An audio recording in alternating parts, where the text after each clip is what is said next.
The identity of a locomotive lies in her whistle. The one thing people take away from the steam experience is that rich, melodious sound that echoes of a time gone by. For over 20 years, my family and I have been creating custom whistles for the live steam and amusement scale railroads all over the world, from 3/4 inch to 5-inch scale and everything in between. While we were vacationing last year, I had the opportunity to visit the Virginia and Truckee Railroad in Carson City, Nevada. As we boarded the cab to meet the engineer and fireman, the discussion of a new whistle came up. They were completely dissatisfied with the sound of their current whistle, and a request was made to have a better-sounding, West Coast-flavored whistle. After returning to the Niles shops and discussing the project with the rest of the family, it was decided that we would build 2 full-size steam whistles for the V&T. This would give them a chance to pick the one that represented their railroad the best, and give us a chance to build 2 full-size whistles, something that we had never done before. About 6 months later, Thomas Gray, the owner of the railroad, dropped off the original whistle to us at the end of their operating season. This would allow us to take measurements and made up a new bell to the existing base, eliminating the need to machine a completely new one from scratch. Once I found the sounds I was looking for from video clips on YouTube, I asked Mark Morello, an accomplished musician and educator, who also happens to be my wife Heather's brother-in-law, to determine what notes each of the whistles were sounding. Once I had the notes, I applied some math to determine the chamber lengths of each of the 5 chambers. My father then set to work cutting all of the pieces of steel that would make up the inside of the whistle.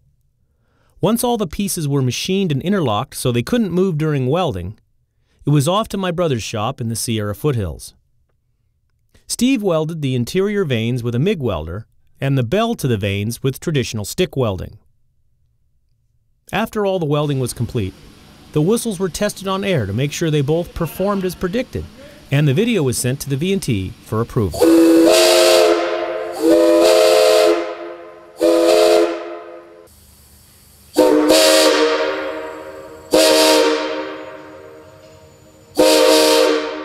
We returned to the Nile shops and finished the machining on the 2 whistles. The outsides were turned, sandblasted, and painted black, and the insides were painted red. The caps were sent out to be engraved with our name, and packing boxes were built.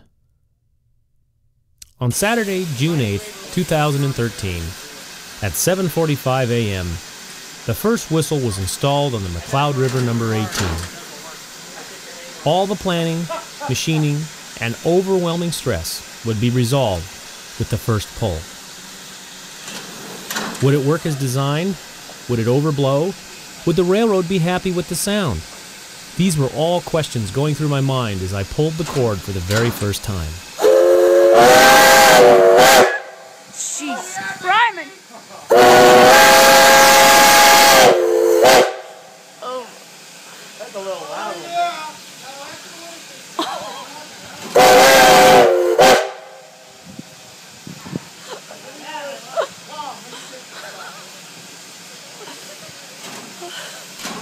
Yeah, baby. It was a success, and I could breathe a little. All the stress was forgotten about with the sound of the first pull. Over the next 2 days, each of the whistles had an opportunity to run on the train from Virginia City to Carson City, a round trip of about 30 miles or more.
was said and done, whistle number 30, a standard Nathan sound, was chosen to be the new voice of the McCloud River 18.